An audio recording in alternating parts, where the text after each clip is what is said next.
This may be the first year-end interview I've ever done with a politician or an attorney general where I've done it both the candidate or the politician and their spouse. Have you done many year-end interviews? This is my first. Why are you doing the year-end interview this year? Because Andy's job, while Andy has the title, it's a team, it's a partnership. And Andy, you know, I'm there to support him in his ups and downs and help where I can. And so it's exciting to be here to support him. You know, the first thing that's going to go through someone's mind when they see the two of you sitting down with me is, oh, he's running for governor. Oh, this is a partnership. Every decision we make, the mission that we pursue. When we sat down and decided that we were going to run for the Attorney General's office 3-4 years ago, it was about the why. And we came to those decisions together, what drive us. And part of who I am, which the people of the Commonwealth need to see, is what you see in front of us. I mean, my first job is to be a great dad and a great husband, and my second job is to be the best Attorney General I can. Well, you didn't answer my question. Are you running for governor? Oh, I have to ask that question. Sure. You know that. We haven't made any decision there yet. There are too many needs in the Commonwealth right now, and we're doing such great work here in the AG's office. I want to spend as many days as I can showing up and doing that work before any future decision that makes everything seem even more political than it does now. It's been a quiet year for you compared to years past. I mean, I know that you've been busy and you'll talk about the things that you've done in your office, but this year was nothing like your first year in office. The first year there was quite a bit of turbulence in your first year in office. There was less this year. In the end, it's all about doing the job. You know, my job as Attorney General is to better protect Kentucky's children, seniors, to address this drug epidemic, and to seek justice for victims of rape and sexual assault. But I also have a duty to enforce the Constitution and the law. And in the first year, what we saw was more violations of the Constitution and the law. So in the end, it's pretty easy to get along with the AG. Just don't break the law. What do you see as your biggest success of your second year in office? You know, we've done so many great things this year, and we've helped so many people. Just last week, we were able to contact an Anderson County woman who had lost $90,000 in a scam. And because of our $530 million settlement with Western Union, she's going to get a chance to get that back. But as I look at all the things over the last year, there is one validator that I think is amazing every time I think about it. And that's the $3 million grant we got from the U.S. Department of Justice to create a cold case unit in the AG's office with a dedicated prosecutor, investigator, and victims advocates whose sole job is going to be to seek justice for those survivors whose rape kits weren't tested. Think about how far we've come from untested rape kits, people who the justice system had failed, to them having dedicated advocates in the AG's office. It's pretty amazing. But while you bring that up, we have not heard about a slew of new arrests because these old kits are being tested. Why are we not hearing that? If the testing of the kits is going successfully, why are we not hearing about some of these old cases being cracked? It's just the timing. So when a kit is tested and there is a hit, that reopens an investigation. And we're working with various law enforcement all across the Commonwealth, making sure they prioritize those investigations. That investigation is going to take a little bit of time because it's both a cold case and a sexual assault case. I believe that this new cold case unit is only going to speed up that process because instead of LMPD that has to do everything all the time, these are dedicated people whose sole job is to seek justice for those that have been denied it. Is there concern that Kentucky has enough resources to both tackle the cold cases and continue its work on current cases, whether they're sexual cases or whether they're other crimes? Well, does Kentucky have enough resources to handle all of the DNA types of testing that needs to be done? Well, the answer to that is no. You look at the cultural problem we have with sexual assault, where nearly 1 in 2 Kentucky women will be subjected to some form of sexual violence in their lifetime. 1 in 2. I'm a husband, I'm a dad. That is absolutely unacceptable. Yet far too many of these cases, in the end, for various reasons, aren't prosecuted. We have got to change the way we go about investigating and change the way we go about prosecuting. Where we start, though, is where we failed the most, and that is for those survivors that are represented in that rape kit backlog, and that's going to change. Will you investigate anything connected to the Speaker Hoover scandal, or are you investigating the allegations made against Representative Dan Johnson? So with regards to the Speaker Hoover issue, that's now in the Legislative Ethics Commission.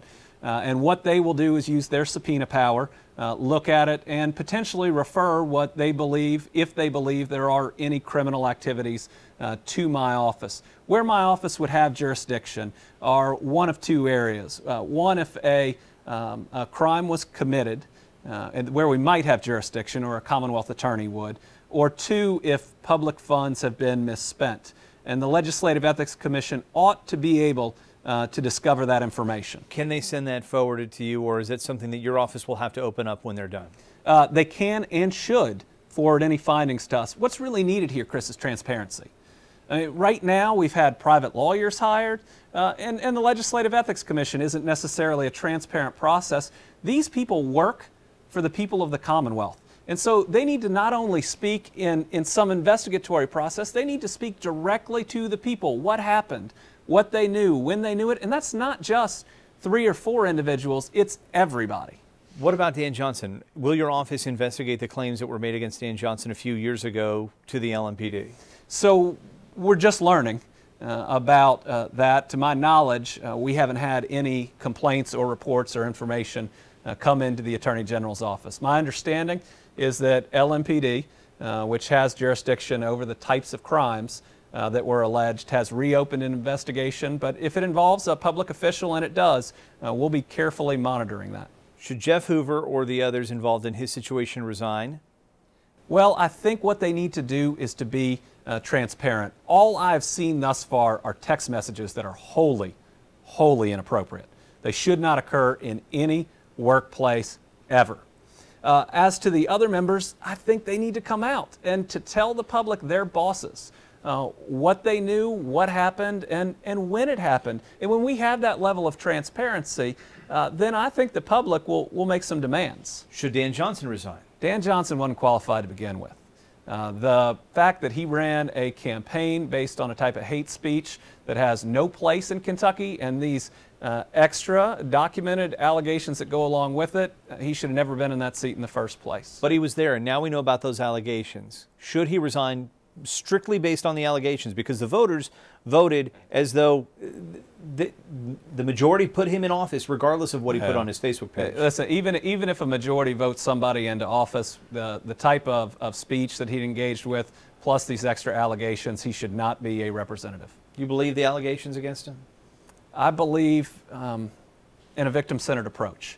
When someone comes forward and makes the type of claims that this young woman has, I think you have to start your investigation believing and making sure that they know that your job is to seek justice.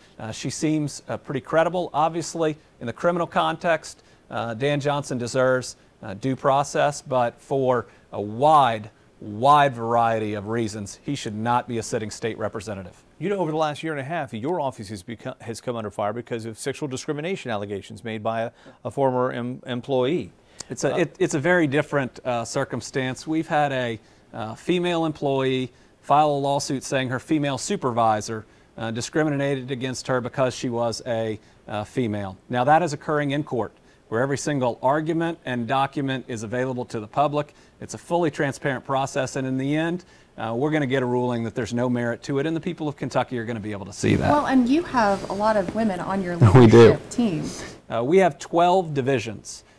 Right now, 9 of those are led by women, and 2 of our deputy attorney generals are led by women. When you look at the women and minorities and people in places of leadership, we've got the most diverse office I've ever seen in state government, and none of them will stand for discrimination or harassment. Regardless of the gender of your employee, though, if your employee is found by the courts to have discriminated against, should they resign? Well, we'll have to take a very close look at that. If a court finds actual discrimination based on gender or anything else, then I'm going to be very disappointed. Your office has also come under fire for the actions of your predecessor with the Purdue Pharma case. There have been a lot of questions of you and what your law firm was involved with. Do you think that that will ever be cleared up, and how do you clear that up? Because there are a lot of documents people want to see. They want to know whether you were involved in that case or whether he settled that case to try to prevent there from being a conflict of interest. The only people suggesting that are people who are making political attacks. It is one of the goofiest things that I've seen in politics, and it's upsetting because they're playing politics with our drug epidemic.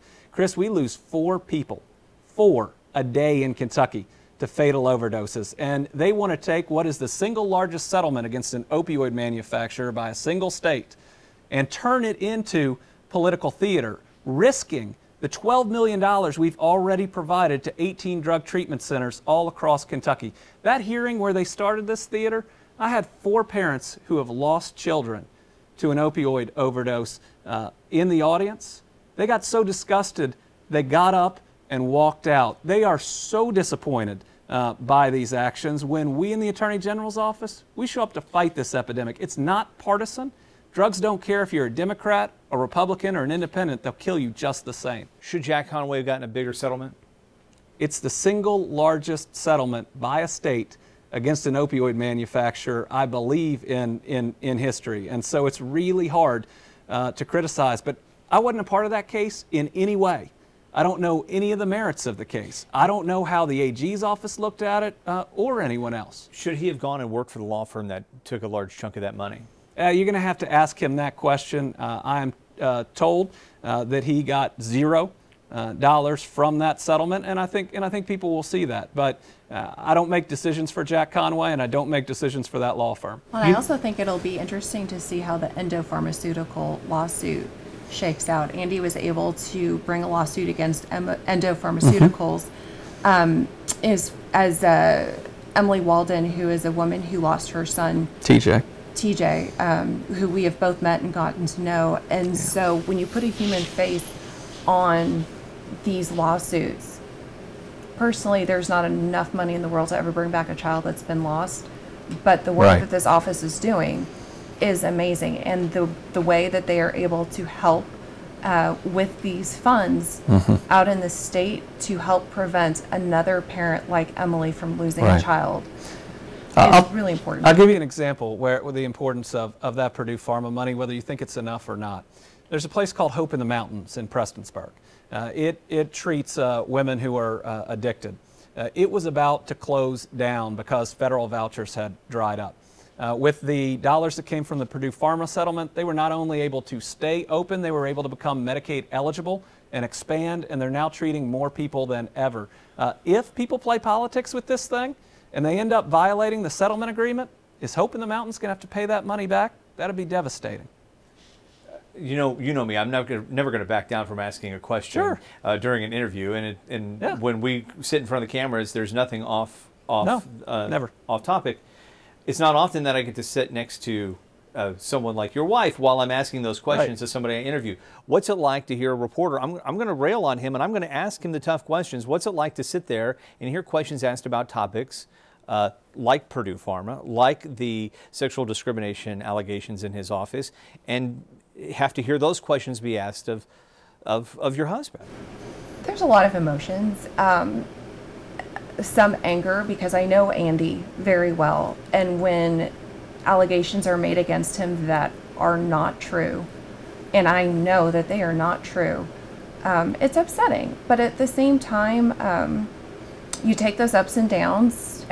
You sit here railing against him, but these are questions that need to be asked. And you know, it's okay. Andy is okay. And I think what I have learned with Andy is, you know, he is able to take these situations and really look for the good in it and try to really stick. What I always find impressive about Andy is that there's a lot of noise and a lot of allegations and a lot of name calling and a lot of conspiracy theories, but he is able to stick to the job that he loves. He talks about you being, the two of you being a partnership and working in tandem and making decisions in tandem about things. Had you known a couple of years ago what the first 2 years of him being in office would be like, would you have still voted to do this? You did vote for me, right? I I did. Thank you. But I don't want to, Well, I could ask whether you're going to vote honest for him the answer. next time. That will probably be the most watched part of this conversation by guys like Whitney Westerfield, just so you know. Yes. To be honest with you, the first 2 years are not the way I think we really thought that his job would go because of the noise. But what is amazing, I think, and what makes not only me, but Will and Lila really proud of their daddy is that, we have purpose and meaning in our children. But for Andy, he has found purpose and meaning in his job. And he gets to go to work every day to a job he loves. It is not about the title of Attorney General. It is the work that he gets to do while he's in this office. And so for that, I would vote for him every time. What makes him a good father and husband? There's a lot. Just one thing. Well, I will say that he is absolutely amazing with our kids. He can go from doing seat drops and basketball to playing princesses with voices and board games. Really? Voices? Oh, yeah. Voices. There are a few. What is the thing he needs to work on the most as a father and a husband? Leaving work at work. I think you do a pretty good job of that. I think that... What's the thing that you think he needs to work on the most? You didn't know this was going to turn out to be like the dating game, I like it. or the newlywed game, but I didn't know that she was going to be here today. What do you need to work on? More dishes? If he could help unload the dishwasher. More often. Okay, the ruling is fault. against you on that one. So Yes, you're it gonna is. see- Yeah. Yes, This your is sentence is a lifetime, an eternity Of dishes. of cleaning it. The only court that matters is just Yes. ruled. We don't often get a chance to ask lighter questions like this, but I know that you do spend a lot of time with your kids, whether it's baseball or whether it's dance or whether it's the other things that you do. How about first of all, how's your mom feeling? 'Cause she took a She's bad good. fall this year. She's good. She recovered very quickly. Jane Beshear is a force of nature, and she was back on horseback before many people even found out she'd been hurt. Do you ever talk to your mother-in-law and say, why didn't you warn me a little bit more about getting into this public life? Jane has been an amazing mother-in-law to have, not only to see her as a grandmother, J-Mama, to our kids. Yeah. That's her nickname, J-Mama. J-Mama. She didn't want to be called Grandma. Okay. But she is a mentor, and having been a mother of young children whose father was in a public office at the time, to just the wisdom and the things that she's learned over the years as being the wife of someone in public office. Does she think that you should be the next First Lady?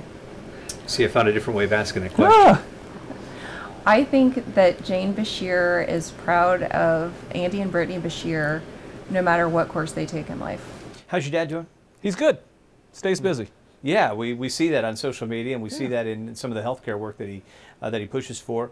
Does he ever talk to you about your job now? You're 2 years into it. Oh, sure. Does he ever give you a call and say, "Hey, what do you know about this?" or give you advice? I mean, Dad has a wealth of experience. I mean, he was a two-term governor, and I believe a very good governor. He was also Attorney General from 79 to 83. I'll take advice from anywhere and from anyone. Anything that helps you do the job better, and he gives good advice. I think the funniest, if I may, that's a funny story. The best advice he's given Andy is not to read the newspaper on the way to work, because when he was Attorney General, he was reading the paper and driving and got a ticket.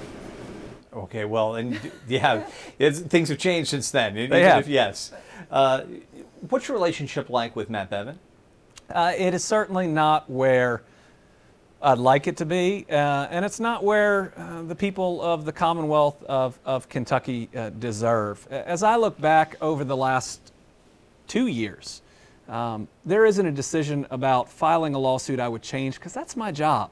You know, my job is when executive branch officers or legislators overstep their authority, overstep what they're allowed to do under the Constitution, I have to file suit. But the responses that have come out of the governor, the name calling, the anger, whether it's against me or teachers or preachers, yeah, that's wrong. And I look back and I wonder, maybe I could have explained the lawsuit a little bit better. Is there a way that we could have still gone to court, which we have to, and things not devolved the way they have, because the people of the Commonwealth deserve a little better than what they hear. Could your relationship be any better for things that you can do outside of explaining lawsuits? Is there any reason that, are there reasons why things that you should be doing differently to have a better relationship with the governor? Is it even possible between the two of you? It's certainly possible from my side. I'm willing to work with the governor on anything and everything. You look at what this office is doing with our Kentucky opioid disposal program, working to clean out every medicine cabinet in Kentucky. Prescription pills in other people's medicine cabinets is still what's driving new addiction. That's an area that the governor could get involved in, and we could do so much together. You look at the different child abuse prevention programs we're doing. Right now, we're trying to make sure every youth-serving organization has the right policies and procedures that prevent a child from ever undergoing that trauma. Look at what we're doing in human trafficking, where we've got more investigations open in this office now than ever before. Think about all the resources of state government if they're brought to bear. I'm willing to work with the governor any day on anything we agree on, but what I've learned is it takes two to get along. So at my year-end interview with the governor, if I ask him if there's any way that he can have a better relationship with you, and he says the same thing, you think the two of you can sit down together? If the governor in your year-end interview says on topics we agree on and how we need to address, like the drug epidemic, that he wants to work together, the first call I will make is to his office. And that's what the people of the Commonwealth deserve. That's what I've been willing to do since day one, and I'm still willing to do it. You know, sometimes you take a comment that's said personally, but your job is still to try to work with people. The question that I asked last year is a question, you know, I like to ask about your successes, but I also want to ask about your failure. What was the biggest failure for year two? We look at some individual, maybe law enforcement operations where we hope in a human trafficking operation that we'd located a couple extra victims. I think about those people that are still being horrifically abused, and I wonder maybe if we'd done something a little differently, if we could have located a few extra. There's been some tone going back and forth, whether it's with the legislature or the governor, that I'd certainly like to improve. Again, I think that I've been doing my job, and I'm going to continue to do my job, but I'd love to see at least the tenor and the way that people inside government talk to each other be a little bit better, because people outside of government have to communicate a little bit better. What will be the biggest challenge facing you in 2018? 2018, we are going to be very focused on this drug epidemic. It is our single greatest challenge in Kentucky. It's the single greatest challenge to our lives. So many parents losing children and children losing parents, but it's also our single greatest economic impediment. All our major employers in Louisville, for instance, can't fill jobs because people can't pass those drug tests. So you're going to see more lawsuits against drug manufacturers in this coming year. These companies made billions while selling a product that ravaged our communities, and we're going to drag them into court and make them answer to the people of Kentucky. You're going to see more work on our opioid disposal program, where we're cleaning out that supply of unused pharmaceuticals that's driving addiction. You're going to see me working in a bipartisan fashion with other AGs trying to impact federal policy, including an initiative you'll see coming up where we're going to try to lessen the flow of fentanyl and carfentanil coming into the United States. But you're going to see us working every day on that drug epidemic. Are you still happy that you said, hey, I'll go to work with you today and hang out with you during the year-end interviews? I think so. Yeah, I love it. It's always nice to be reminded of why Andy does what he does.